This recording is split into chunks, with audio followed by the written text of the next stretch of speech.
Thank you.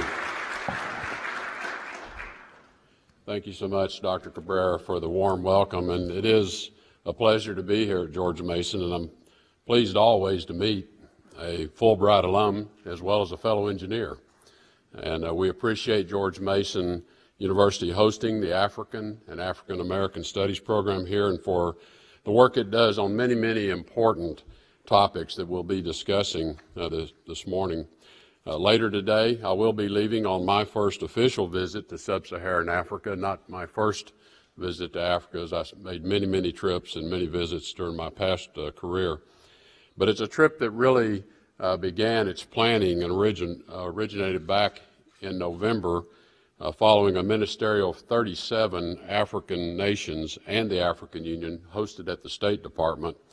Our conversation during that summit focused on counterterrorism, democracy and governance issues, and strengthening trade and investment ties with the continent. And these are all themes that I'll address in a moment.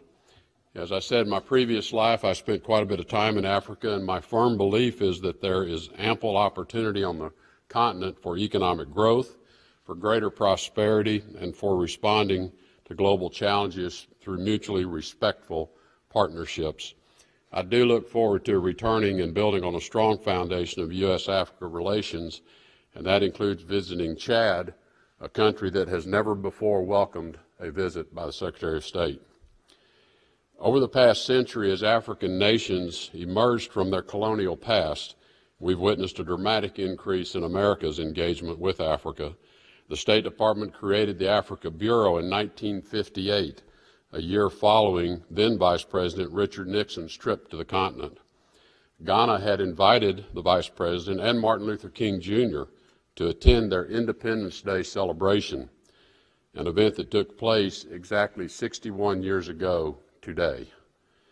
A few years later, President John F. Kennedy established USAID with an eye toward African development, and our first Peace Corps volunteers arrived in Ghana and Tanzania.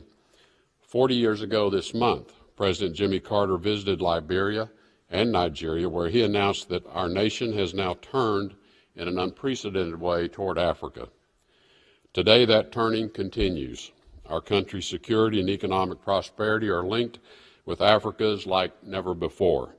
That will only intensify in the coming decades for the following reasons. First, a major demographic shift. By the year 2030, Africa will represent about 1/4 of the world's workforce. And by the year 2050, the population of the continent is expected to double to more than 2.5 billion people, with 70% of them under the age of 30. And second, Africa is experiencing significant economic growth. The World Bank estimates that 6 of the 10 fastest growing economies in the world this year will be African.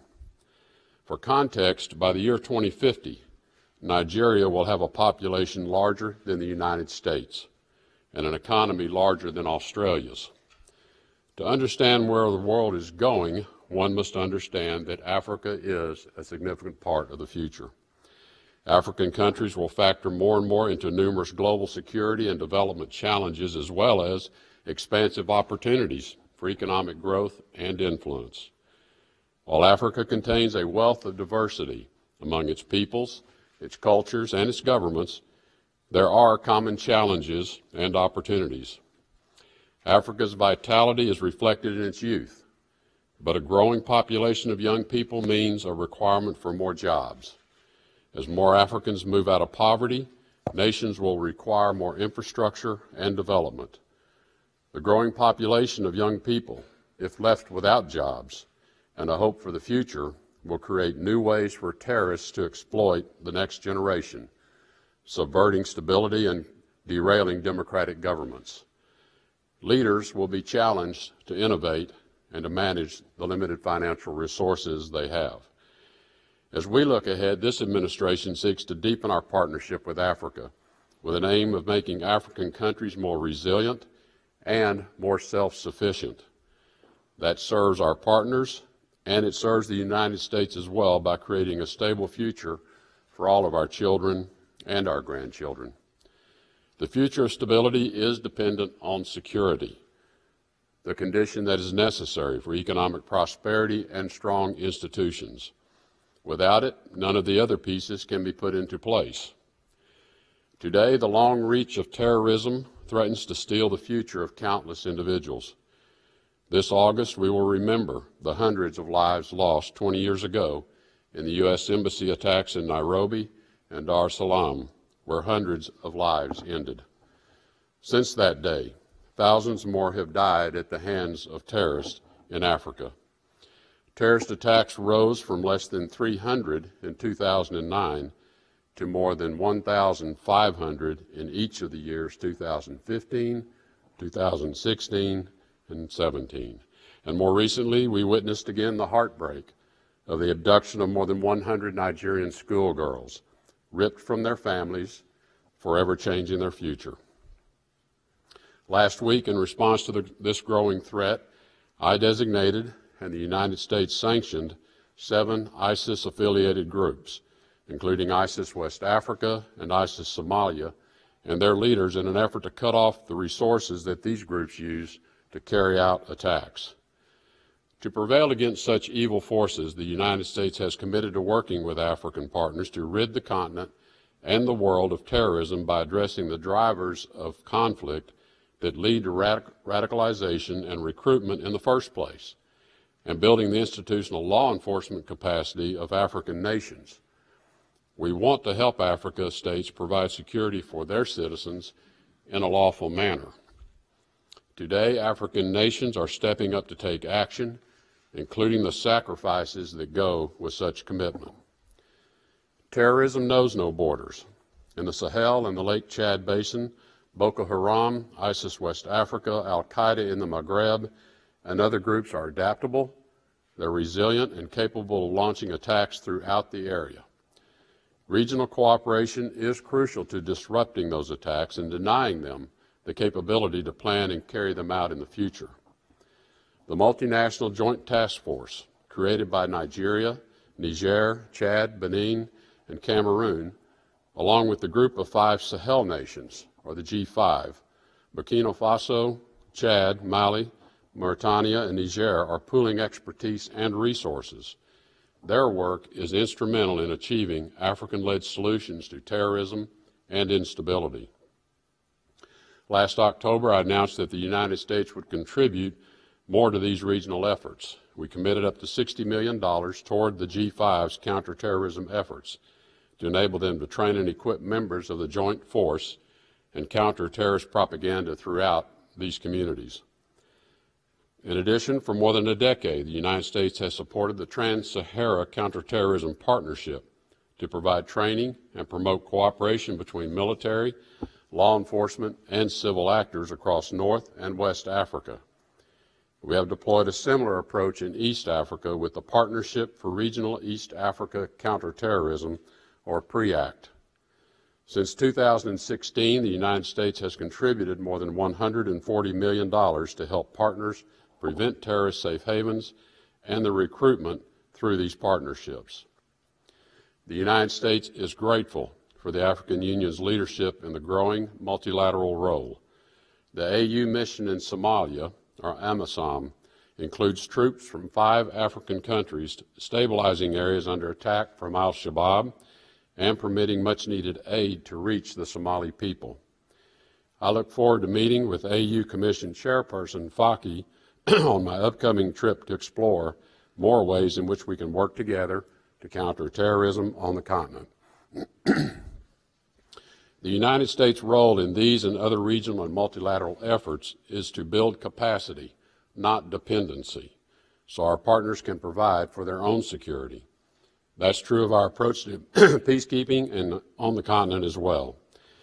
As the largest contributor of peacekeeping capacity building in Africa, the United States trains, deploys, and sustains forces that provide counterterrorism support, remove landmines, and facilitate peaceful transitions of power. This creates security, allows health, allows health, food, and other services to reach areas of need. Last year, the United States supported more than 27,000 African peacekeepers from over 20 African countries. Here, too, more African countries have taken ownership of their future. A decade ago, Africans made up only about 20% of peacekeeping forces on the continent. Today, that number exceeds 50%. As we support important security efforts, we must work to find long-term diplomatic solutions to conflicts that cause so much human suffering. Until we do, the United States, as the world's largest provider of humanitarian assistance, will continue to stand with those most vulnerable. As a testament to that commitment, today I'm announcing $533 million in additional humanitarian assistance to fight famine and food insecurity and address other needs resulting from conflicts in Somalia, South Sudan, Ethiopia, and the Lake Chad Basin. The alarming levels of hunger in these areas are largely man-made, as conflicts erupt and people flee their homes. Under these conditions, people cannot produce crops and often lose access altogether to food, education, and health care. Many lose everything. And, regrettably, Mother Nature can still be cruel, such as in the Horn of Africa, where prolonged drought is contributing to grave food insecurity. These additional funds will provide emergency food, nutrition assistance, and other aid, including safe drinking water, thousands of tons of food, and deliver health programs to prevent the spread of deadly diseases like cholera to millions of people. This will save lives. The American people, as we always have been, are there to partner with African countries to ensure their most vulnerable populations receive life-saving assistance. We also call upon others to join us in meeting the growing humanitarian needs in Africa. We hope these initial contributions will encourage others to contribute aid to increase burden sharing and meet the growing humanitarian needs in Africa. However, this assistance will not solve these ongoing conflicts, but only buy us time to pursue diplomatic solutions. As many African countries assume greater responsibility to address their needs at home, the United States needs our partners in Africa to take an active role on the global stage as well. One area where we seek greater cooperation is our peaceful pressure campaign to bring the DPRK to the negotiating table. North Korea threatens the entire global community through its unlawful nuclear and ballistic missile programs and proliferation activities, including its arms exports to Africa. It doesn't just involve our allies in Europe or Asia. It doesn't just include countries with long-standing ties to the DPRK like China and Russia. This is and must be a global effort. Last month, during my trip to South America, I spoke candidly with my counterparts about ways they are actively working to contribute to this pressure campaign. Nations in Africa need to do more. Angola and Senegal have taken steps to exert some diplomatic and economic pressure. The Ethiopian government has made public commitments of support as well. But many African nations are holding back. We hope they will add their voices to that of the international community and end these diplomatic, economic, or weapons programs with the regime in North Korea. Security on the continent is a prerequisite for greater prosperity. Greater stability will, of course, attract greater United States trade and investment with African nations, leading to further development, building on what we have accomplished through the African Growth and Opportunity Act, or AGOA. AGOA has been the cornerstone of U.S. trade policy in Africa for almost 2 decades now. And with AGOA, we've seen a lot of progress. Total non-oil goods trade has more than doubled from $13 billion a year to almost $30 billion a year. In fact, last year, total U.S. trade climbed to $38.5 billion, up from $33 billion in 2016. We're encouraged by the actions of many of our African partners who are seeking ways to expand trade with the United States. On his trip to the United States last week, President Akufo-Addo of Ghana addressed the National Governors Association, the first African president to do so. He talked about his desire, his people's desire, to transition from poverty to prosperity in a generation. The United States wants to help enable the public and private sectors in Africa and here at home to make that a reality. Africa still has vast, undeveloped natural resources. Private sector expertise in the United States can facilitate the responsible development of those resources, helping bring more Africans out of poverty to share in the economic values of those resources. But significant transcontinental infrastructure is necessary to support the development, spur economic growth, and boost intra-regional trade on the continent. Today, only about 12% of total African exports are delivered to their neighboring countries on the continent. Compare that to 25% among ASEAN countries and more than 60% in Europe, and the potential for more economic prosperity through trade on the continent itself is quite evident. As African nations achieve greater regional integration through lowering tariff barriers and improving transport, energy, and infrastructure links, that will create more opportunities for U.S. businesses, investment, and transatlantic trade. And importing American business practices and expertise provides the best combination for Africa's future by contributing to economic prosperity, equipping African nations with new capabilities, and doing so in an open, transparent framework. That is why we want to create the new Development Finance Institution. DFIs are specialized government banks designed to support private sector development to improve development effectiveness. We're working with Congress to give the United States the ability to compete with countries that already utilize finance to achieve their goals in the developing world. Power Africa, a USAID-led program, is one of the largest public-private partnerships in the continent's development history. Established 5 years ago, Power Africa was created to provide African countries access to one of the most basic needs for development, electricity. Today, tens of millions of Africans across sub-Saharan Africa have access to electricity, in part because of commitments from more than 140 private sector partners. Our aim is to provide 30,000 megawatts of power by the year 2030, or 60 million new connections, to reach 300 million Africans. Administrator Green announced Power Africa 2.0 just last week to expand even more power opportunities. The United States is eager to reduce barriers to trade and investment with our African partners, helping African countries transition from dependency toward self-sufficiency, growing their middle class, and better integrating African economies with the rest of the world. To prepare for the future and realize the continent's potential requires an educated and a healthy workforce. This is true all over the world, but it takes on even more urgency given Africa's expanding youth population. The Young Africa's Leaders Initiative is one way the State Department and USAID are investing in the next generation of African leaders. YALI provides leadership and professional development training to up-and-coming African leaders on the importance of a free press, how to build more resilient institutions, and even how to start a business. Today, YALI has over 500,000 members and representatives from every sub-Saharan country.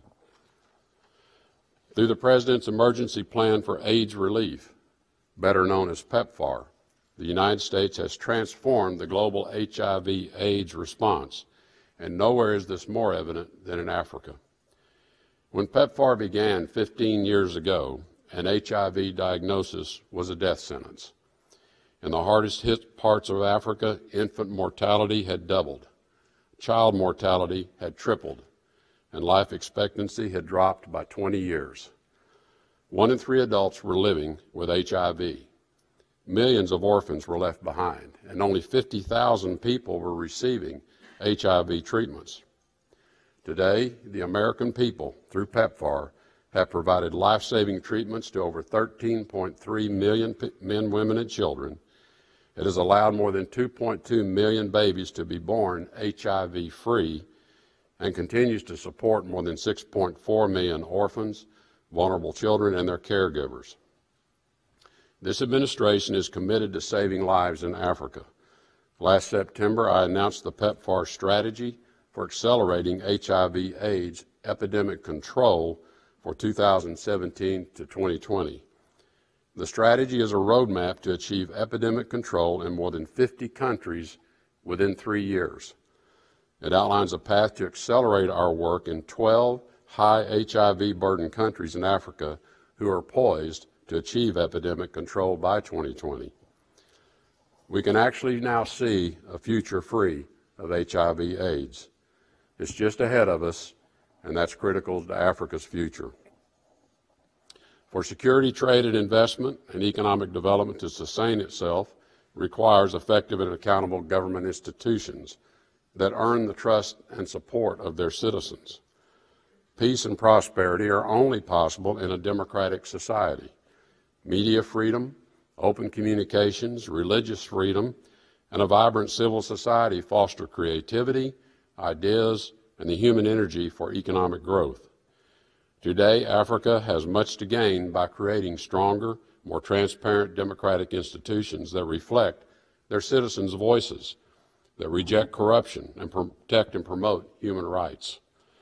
The African Union estimates that Africa has lost hundreds of billions of dollars to corruption, hundreds of billions that was not invested in education, infrastructure, or security. Bribes and corruption keep people in poverty. They encourage inequality, and they undercut the citizens' faith in their own government. Legitimate investment stays away, and insecurity and instability grows, creating conditions ripe for terrorism and conflict. We strongly support the African Union summits highlighting and encouraging efforts on winning the fight against corruption. We hope this year's theme is only the beginning of a more sustained long-term focus on anti-corruption. In support of this theme, the United States will continue its work with African countries to strengthen their democratic institutions. Last month, the State Department requested $137 million from Congress to support democracy, human rights, and government programs to create more transparent, less corrupt institutions that value consensus building over conflict. Democracy requires transitions of power through free and fair elections. It also needs a vibrant civil society and independent media to help inform citizens and keep them connected to their government. Last year, the United States helped support free and peaceful elections in Liberia, a country that hadn't experienced a peaceful transition of power in decades. That included civic and voter education programs with a focus on youth, women, and other hard-to-reach first-time voters, and working with media to promote responsible reporting. And the Fiscal Transparency Initiative Fund helps governments create more transparent, publicly available budgets and equips civil society to advocate for areas of improvement.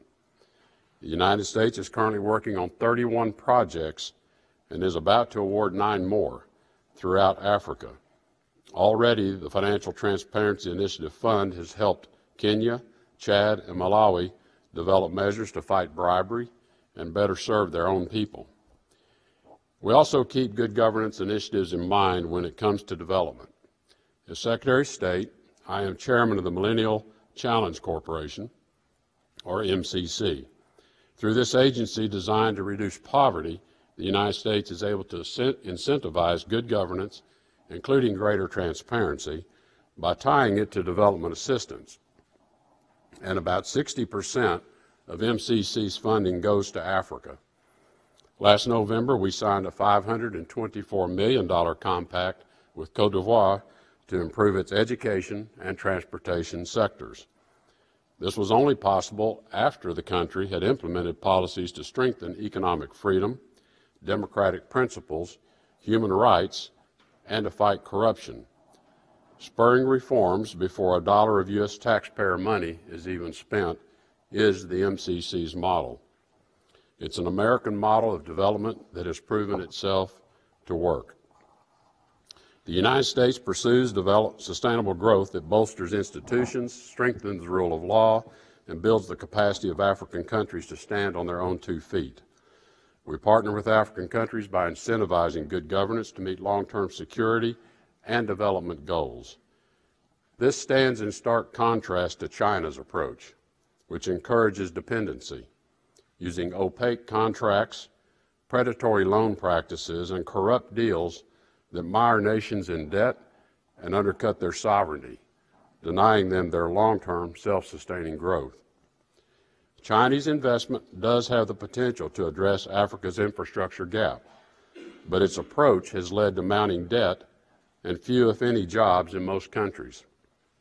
When coupled with the political and fiscal pressure, this endangers Africa's natural resources and its long-term economic political stability.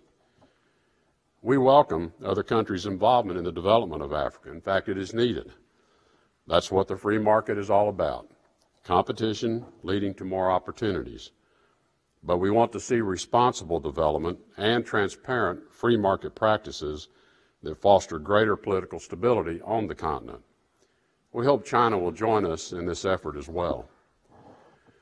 The United States sees a bright future in Africa. We have an opportunity to be part of Africa's journey to a stable, prosperous future for its people. Each of these priorities, trade and investment, good governance, respect for human rights, combating terrorism and instability, have the same guiding principle in mind: to help African countries build the capacity to take care of their own people. There are no quick fixes to these challenges, but the United States is committed to meeting them in partnership with nations of Africa so that the continent can increasingly become a place of prosperity and freedom in the 21st century. Thank you for your very kind attention.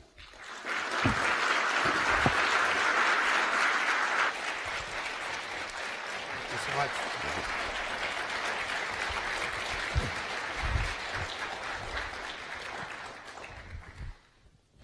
Thank you so much. I've been collecting a few questions from the audience, some from the faculty, some from students, so I'm going to maybe follow a little bit of a... Go to the hard ones from the students. Since you insist, here's one. So the first one is maybe more of a personal nature, which is the reasons that led you to accept this position. As I mentioned earlier, you were leading one of the really the largest companies that the world has ever seen. And not only that, you were CEO, you were your own boss. I mean, you had a board, but you were your own boss. And all of a sudden, why do this? Well, I was within 3 months of mandatory retirement. That helps. But I had, this was not in my retirement plans. I thought I was going to the ranch to spend more time with the life that I love and with my grandchildren. But the president-elect asked me to do this, and as I thought about it, I've told this story to a few other audiences, and it is how I got to the decision. When I was 18 years old, at that time we still had a mandatory military draft of the Vietnam War, and I registered for the draft, and they had a lottery system whereby people were selected. You got a number, and they pulled numbers until they met their draft quotas. And they got within 3 of my number my freshman year of college, and the year came and went, and my number was 89, they got to 86. And so I stayed in college, got a great education, got hired by a great company, had 41 and a half wonderful years, a dream career I never could have hoped for. My father is a veteran, World War II, fought in the war in the Pacific. My uncle was a retired major in the Army, did 3 tours of duty in Vietnam. And as I reflected on things at that point, I said, you know, I hadn't really done anything yet. It's my time to serve, and that's why I'm doing it. Thank you for that. No, you went to Texas at Austin, joined Exxon, and you may or may not have anticipated how incredibly global your own career would end up being. I'm guessing if you had known what your life was going to be like, you would have maybe prepped yourself a little better. Some of the folks in the audience still have the chance to make choices about what they do with their years in college. And this is a favor I'm asking you, because I'm pushing our students to go abroad, and some of them still don't believe why they should. So what is the best plug that you can make for why should students go abroad? And then the follow-up to that is, when they go abroad, they decide to go, for reasons still surprise me, to the UK, to Italy. Well, Spain is not surprising. It's an awesome place to visit. So why they should go to Africa, for example? So, Well, I think in my first trip abroad, I was a freshman in college, and I had an opportunity to travel to Peru. There had been a terrible earthquake, a big humanitarian disaster. 2 cities had been literally buried under 30 meters of a mountain that collapsed. And it led to a big flow of people out of the mountains into the edges of Lima and a terrible refugee camp that set up. So I went down to Peru on a 5-day mission during the Christmas holiday to bring awareness to that situation. So that was my first opportunity. It had a tremendous impact on me because I had, in fact, it was only the second time I had ever flown on an airplane. It was the first time I got a passport. And it was really the first time I had a connection to the world outside and realized how interconnected we are and how we're just all human beings trying to get through life, no matter where you are. I think today the case for going abroad is even more compelling than at that time in my life because all of you know the world has transformed so dramatically. Our economies have transformed so dramatically. Our own security has transformed so dramatically. And today it is all interconnected. And you simply cannot think about economic issues, you cannot think about security issues without thinking about them in a global context. And so whether you're just continuing your journey in your education to expand your understanding of why you're spending the time hitting those books every night and writing those papers, it will completely change your perspective and understanding to go abroad and spend time in someone else's nation as the person that's not a citizen and see the life from their perspective, but also hear their perspective of how they look back at us. And it will be probably the most valuable component of your education that you can put into place. And then beyond that, this is going to continue, this interconnectedness of the world. The world really is, while physically it's the same size as it was the day God created it, for us, the people who occupy the planet, it is getting smaller and smaller, and it is getting smaller at an exponential rate. And your generation is going to have to deal with that. And it brings with it an entire new dimension of challenges my generation is only seeing the front edge of. And it's important, the earlier you begin to understand that and how to interact with it, the better prepared you'll be for that in the future. And besides all of that, I promise you it'll be exciting. And go to the hard places. Don't go to the easy places. Like I said, I went to Lima, Peru. I went out into the mountains and the jungles. It was quite an experience to see how people exist around the world. Go to the hard places. It'll change you. thank you, by the way. Appreciate that. We'll tape that and use that. So now you're in preparing for this trip to Africa. You've picked 5 countries. How much of that is your own choice and based on your own experience in those countries? How much of that is sort of a kind of technical decisions from your team? And at the end, why? Why those 5 countries out of all the many choices? Well, it's obviously I wished I had 2 or 3 weeks because there are many African nations that are important to us that I think a visit would be beneficial to the relationship. But we picked these 5. We're going to Ethiopia. Ethiopia is the home of the African Union. That's where it is located, their headquarters. Ethiopia also a very long-standing, important partner with the U.S. We have a relationship with Ethiopia that spans more than a century now. Then we're going to stop in on Djibouti, the Horn of Africa. Djibouti is that country that sticks out right into the narrow straits between Yemen, leading into the Red Sea up to the Suez Canal, a very critical trading route for the world's economy and a critical partner in securing that trading route. Then we're going to Kenya, a large, thriving country. It's really where PEPFAR has seen its greatest success, and it's also been an incubator for how we expanded PEPFAR over the years. So we have a long-standing partnership with Kenya. Then we're going to Chad, N'Djamena, Chad, because Chad contributes the largest fighting force to the G5 Sahel, and they have been crucial to our fight against terrorism in the Sahel and the success of what they're doing.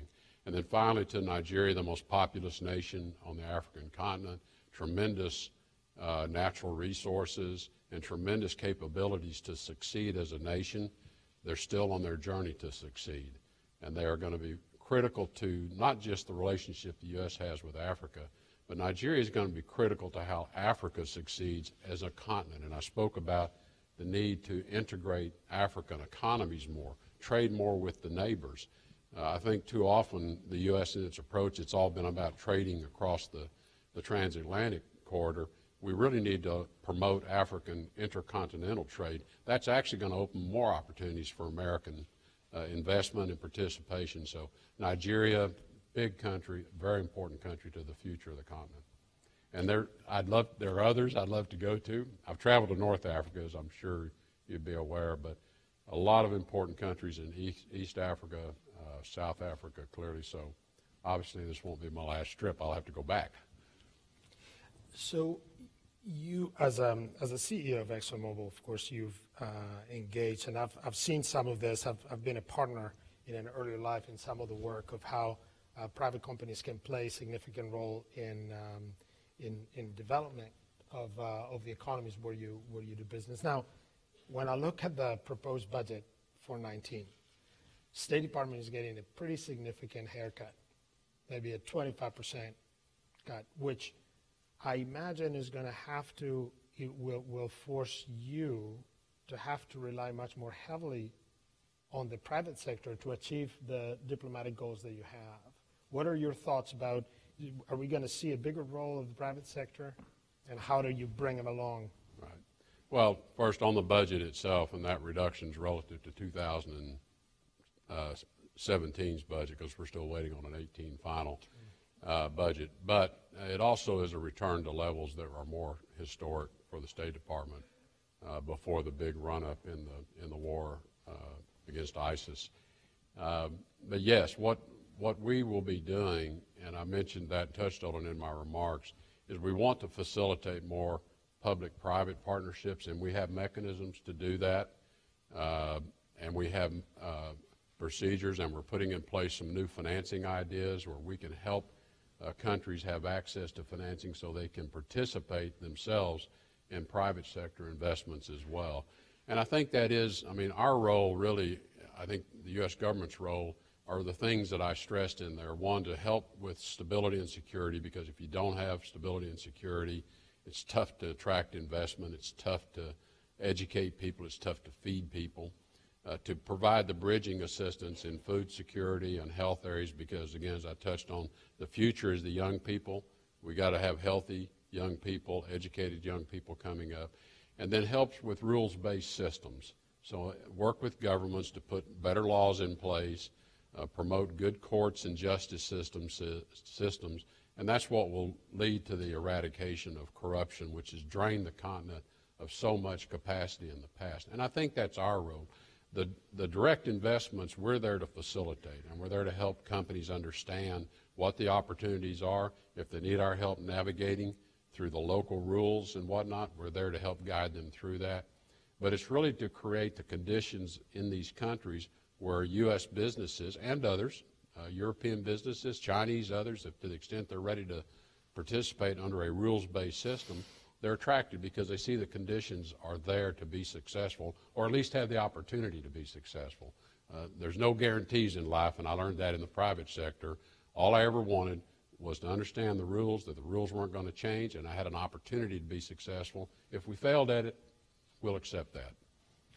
One last question. I'm reading some nonverbal messages from your team, but the role of women in the future of Africa, and my hope that you carry a very, very strong message. I know this is not new to you. I am aware of the investments that ExxonMobil made in women entrepreneurship. We know the impact that it has when women are kept in school instead of given into marriage. We know that the impact that women have in improving health and the quality of life in communities. Help us understand what our message is going to be in that regard.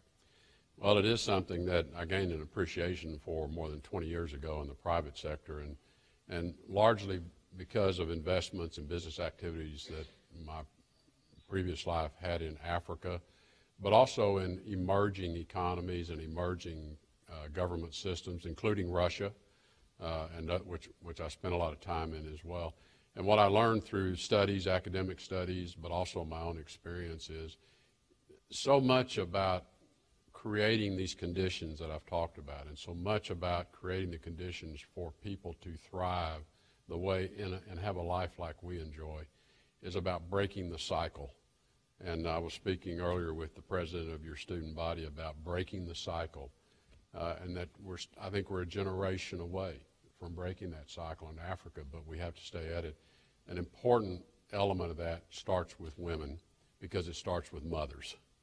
And what we learned through our studies is that mothers, and probably this is true even here in this country, it was for me, mothers are the greatest influencers on how children are going to grow up, the values they hold, how they conduct themselves, and what they aspire to.